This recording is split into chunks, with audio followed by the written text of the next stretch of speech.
Welcome back and merry meet everyone. I'm Witch Hazel. I think I've been forgetting to do my introduction, but that's okay. I'll figure it out one of these days.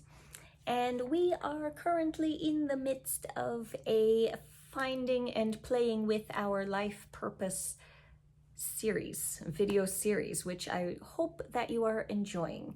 And if you have not already had an opportunity to take a look at the additional resources I have for you, those are linked in the description. And today, the reason I bring that up first is because today we get to delve into what is probably the most fun portion of all of this. This is what I spent the most time on because I can get lost in it very easily, and that is essentially journaling. Asking yourself questions and finding the answers. So in today's video, what I specifically want to go over is the 7 questions that I found the most helpful in leading me to decide or to have confidence in what my life purpose is. So, and yes, I am still got the notes going, working on it. So 7 questions to lead you to your life path. Hopefully by now we all agree that the life path is important, and it is very literally how we understand our life direction. More importantly, having a life path and a sense of purpose makes our lives feel more worthwhile, right? At least I believe it does. So it makes us feel like we are contributing something important to the world and living more than just getting by, right? And this is a very valuable thing, I think, for most people. So what's challenging to figure out is how exactly to determine that life path. It's not exactly something that most of us discuss with our families or, a class taught in school. So if you are, as I was, struggling to figure out what your path is or should be, then I have prepared these questions to kind of help out with that. Do make sure to take your time going through it. I don't want to take up too much time on the video, but you have all the time in the world. And if you like, make sure and grab that workbook that I have available for you to help walk you through it. If a group session would be useful to you, please let me know. Also check the description. That may be something that I have figured out how to do. So whatever type of support you need, I will do my best. Okay, so question number 1. What are your talents? This is an amazingly difficult question because if you are not a naturally confident person, or if you were raised to be particularly humble, then you may not feel comfortable expressing the fact that you have talent. All of us do. There's got to be something that you're good at. There are people who believe they don't have any talent, but you do, and we need to dig it up and find out what it is. The reason being that we do not always put enough faith in the things that we excel at. For example, in my life growing up, certain things were emphasized on what I should study, what I should be, what I should do. And the things that I naturally did better were not emphasized. And therefore, I developed the idea and the understanding that, these things that I'm good at are not important. These things that I'm good at are not worthwhile. And it creates a very depressing atmosphere because you're stuck doing the things that you're told are better, but you may not see any evidence of that if it's not your strong suit. And yet we are ignoring what we are strong in because someone at some point told us it's not important. So this is very important to figure out what our talents are, not what someone tells you you're good at necessarily. That could be helpful, but think first about what you believe you are good at. All right, number 2, what gets you moving? This one, I had to reframe this a few times, but think about the last time you got out of bed full of energy and eagerness. Or if that was too far away to, in memory, to come up with, think about the last time you got really excited about something, so excited about something you were doing that you got lost in it for hours. Write that down. That is a good indicator of something that you should be focusing more on in your life. Number 3, what are you curious about?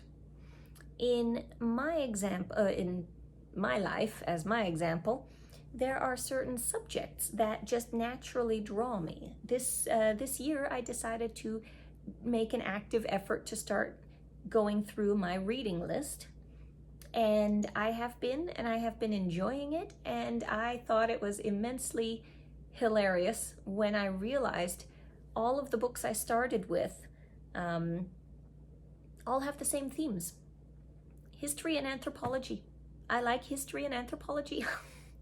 I always have since I was a kid. I loved history. No one cared. No one encouraged me to study history. No one told me history was useful, or anthropology, although I didn't realize for many years that was more what I was interested in.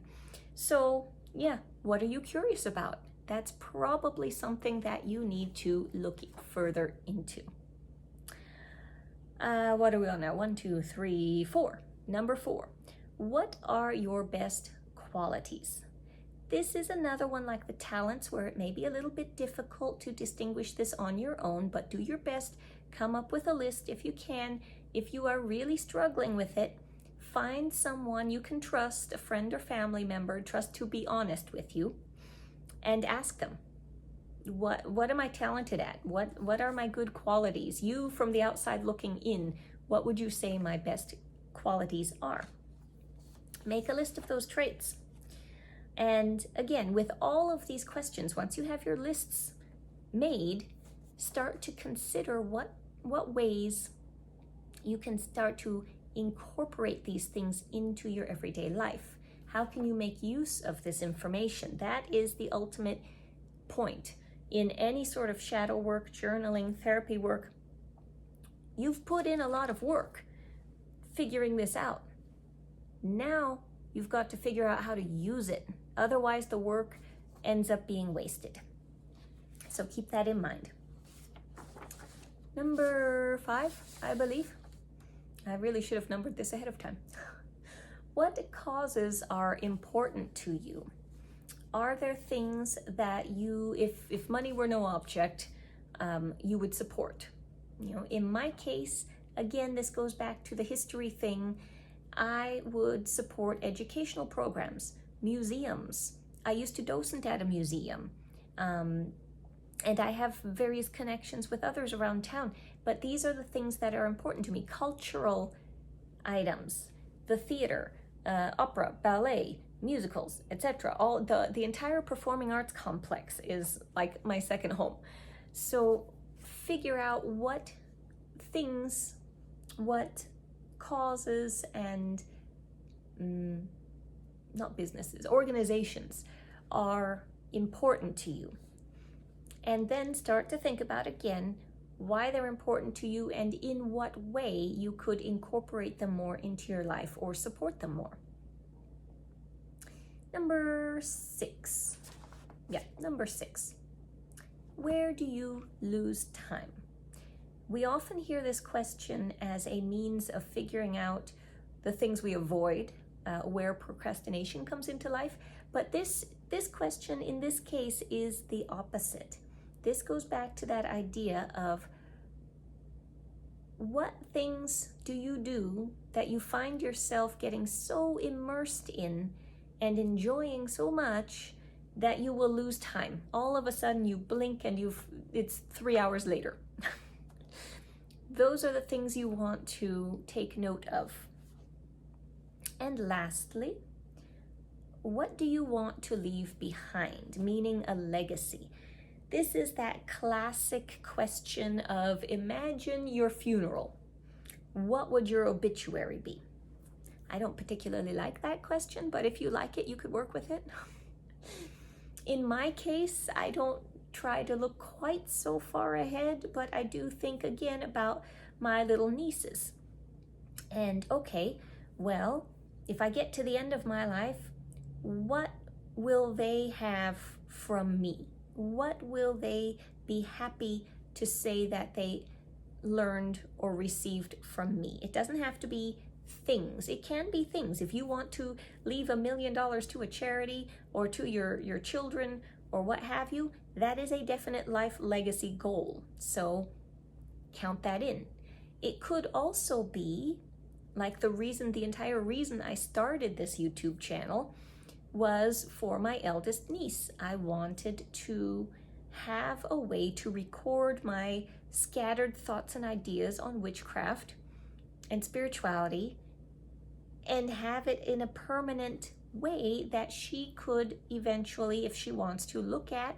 Now her and her sisters and her cousin, that they can all look at and see, this is what our aunt thought. This is what our aunt taught us. This is what our aunt helped us to understand.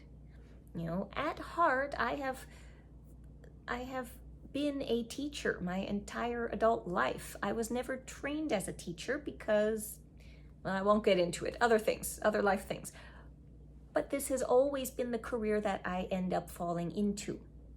So for me, it makes sense that my legacy would be teaching something. Think about what you want your legacy to be and take some notes. All right, so that is it. Those are my 7 questions that help the most with my journaling and shadow work process. If you have any other questions you want to add in for anyone else, add to the list in the comments. If you have any actual questions about the questions, anything else you want to know, add that into the comments. I'm curious, which of these questions do you actually like the most, if any? Is there a question that struck you more than the others? If so, let me know in the comments. Okay, so thank you everyone. Those were the questions. And remember that, and I did not write this out properly, even if you have an idea of your life purpose, it might not be the path that inspires you, multiple years from now. I've brought this up a couple of times, but I want to make sure it's clear. The life path changes. You may go down a different branch, something, that is what is so wonderful about the life path, is it is malleable. It is not fixed, but it has enough structure to it that you do not have to fear getting lost if you wander in a different direction. So just want to make that clear abundantly. Thank you everyone, and I will be back soon with the next installment. And until then, blessed be everyone.